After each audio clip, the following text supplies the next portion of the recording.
লাগছে ঘোলা পানিতে মাছ শিকার করার। এতদিন আপনারা বহু খেয়েছেন, আর পারবেন না। এটা আর আগস্টের 5 তারিখ নেই, এখন ডিসেম্বরের 31 তারিখ। আমরা পাগল ভালো হয়ে গেছি। যতই মিথ্যা কথা বলেন এ জাতি আর ওই মিথ্যা চেতনা শুনতে চায় না। চেতনা এখন সামনে 24-এর চেতনা। কথা বলে না কেন? জুলাই আগস্টের চেতনায় চলবে বাংলাদেশ।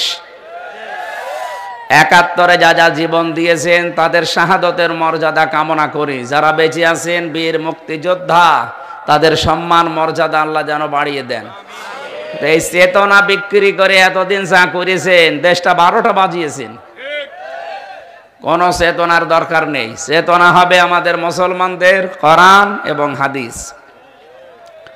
গত পরশুদিন ভেপি নুরুল হক নূর, সাংবাদিক দীপ্তি, এই যে হিন্দু, এই মহিলা জিজ্ঞাসা করছে, আপনারা যে একটা রাজনৈতিক দল করলেন, গণপরিষদ আন্দোলন, এই আদর্শকে আপনাদের মনে বলছে আমাদের স্পেসিফিক কোনো আদর্শ নেই, কিন্তু আমরা যেহেতু মুহাম্মদ রাসূলুল্লাহর উম্মত, তাকে আমরা আদর্শ মেনে চলি। সুবহানাল্লাহ। এই কথাই তো আমরা শুনতে চাই। আর আপনি কার আদর্শের কথা বলেন?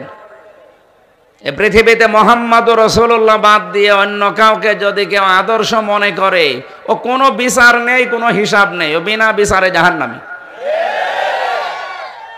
আমি এটা বানালাম নাকি? না না, আমি এটা বানিয়েছি। আল আদাবুল মুফরাদ, ইমাম বুখারী রহমতুল্লাহ আলাইহি বুখারী শরীফ লেখার আগে এই কিতাবটা লিখেছিলেন। ওখানে দেখবেন 6 নাম্বার হাদিস আছে, 3 নাম্বার পয়েন্টে এই শব্দটা আছে।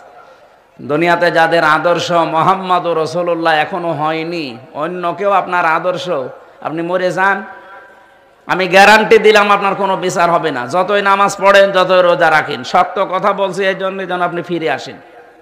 আমি জানি আপনি ফিরবেন না, তারপরও আমার দায়িত্ব, আমার আলাইনা ইল্লাল বালাগ, পৌঁছিয়ে দেওয়া। মুহাম্মদ রাসূলুল্লাহ বাদ দিয়ে অন্য কেউ যদি আপনার আদর্শ হয়ে থাকে, আপনি একেবারে নিশ্চিত জাহান্নামী। কোনো বিচার লাগবে না আপনার। আপনি বিনা হিসাবে, বিনা বিচারে জাহান্নামে যাবেন। যদি যেতে না চান, আমি জোর করে দিয়ে আসবো। হ্যাঁ, আপনি যাবেন না মানে? আমি নবীর আদর্শের জন্য জেল খাটবো, মার খাবো, আমার অঙ্গ প্রত্যঙ্গ হারিয়ে যাবে, আর আপনি সে নবী শুধু ইয়া নবী সালাম আলাইকা পড়ি চলে যাবেন জান্নাতে। ইয়ার কি পান আপনি? আপনাকে এই মুহূর্তে যদি ঈসা নবীও আসে, হযরতে মুসা আলাইহিস সালামও যদি আসে, কেউ যদি মুহাম্মদ রাসূলুল্লাহর আদর্শ বাদ দিয়ে তাদেরকে গ্রহণ করে, নিশ্চিত সে জাহান্নামী। আপনার কি মাথায় কি কোনো মগজ নেই?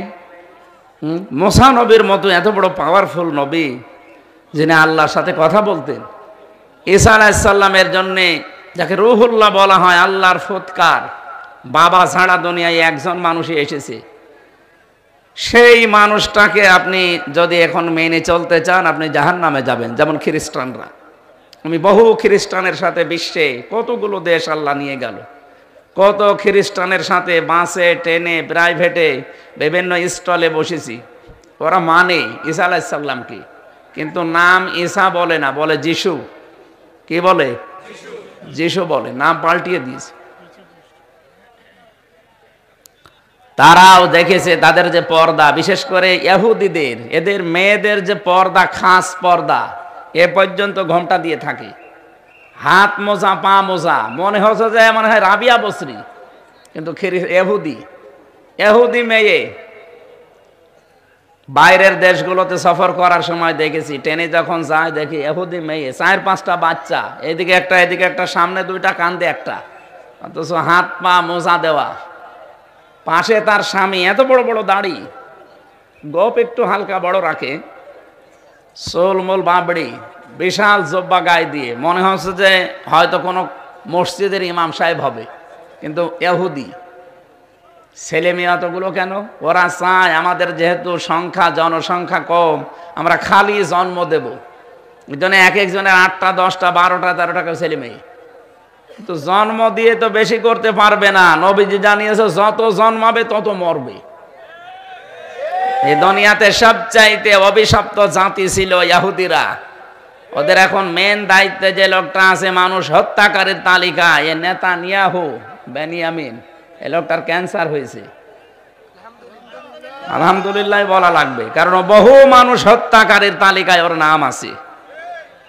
আমার তো মনে হয় যারা মানুষ হত্যার সাথে জড়িত তাদের ক্যান্সার হওয়াই ভালো, যার কোনো অ্যান্সার নেই। আমাদের যেটা, এটাও তো মানুষ হত্যার সাথে জড়িত। 2732 জন মানুষ হত্যা করেছে মহিলা। আল্লাহর কাছে দোয়া করছি, আল্লাহ যেন এরকম কিছু আমাদের শোনায় যে ওরও হয়েছে। এখন যে বয়স, এ বয়সে তো ছেলে মেয়ে আর হবে না, ছেলে হবে। যদিও অনেকে বলে স্বামী স্ত্রীর সম্পর্ক চলে গেছে, চলে গেছে তাই কি, যেখানে গেছে ও দাদা তো মুসলমানি দিয়া নেই, মুসলমানি দিয়া আছে। আর এখন যে বয়স ওনার, কত বছর যেন বয়স, 76 না কত। এই বয়সে যদি এই দাদার মুসলমানি দিতে কোনো হাজাম নিয়ে যান, ও হাজাম লজ্জা পাবে না? বলবে এ পাকা মোতা সাওয়ালের মুসলমানি দেবো কি দিয়ে, আগা কেটে যে গোড়া কেটে বাদ দিয়ে দেবে যা। আমার দাদার এই বয়সের মুসলমান হওয়া ঠিক না। অন্তত এমনি কালেমা পড়লে আমরা পড়িয়ে দেব, কিন্তু মুসলমানি দেওয়া কোনো হাজাম কোনো ডাক্তারের দ্বারা সম্ভব? যে ডাক্তার ওর মুসলমানি দিতে যাবে তার চোখ বন্ধ করে কাটা লাগবে, তাছাড়াও পাকা মোতা জিনিস কাটবে কি করি? সুতরাং দাদার যা বয়স, ছেলে মেয়ে হওয়ার আর কোনো কায়দা আছে? বাচ্চা তো হবে না, অন্তত এই ইহুদি এই নিকৃষ্ট জাতির যা হয়েছে এদেরও যেন তাই হয়, যারা মানুষ হত্যার সাথে জড়িত। আমরা চাই গণহত্যার সাথে যারা জড়িত তারা যেন বেশি না থাকে। এগুলো পৃথিবীর ক্যান্সার। আল্লাহ সবচাইতে বেশি ঘৃণা করে তাদেরকে যারা মানুষ হত্যার সাথে জড়িত। হাদিস, একটা মানুষকে হত্যা করা আল্লাহর কাছে এত বড় অপরাধ, আল্লাহ তাআলা বলেন তামাম দুনিয়া ধ্বংস হয়ে যাক, আমি কিছুই মনে করব না। একটা মানুষ মেরে ফেললে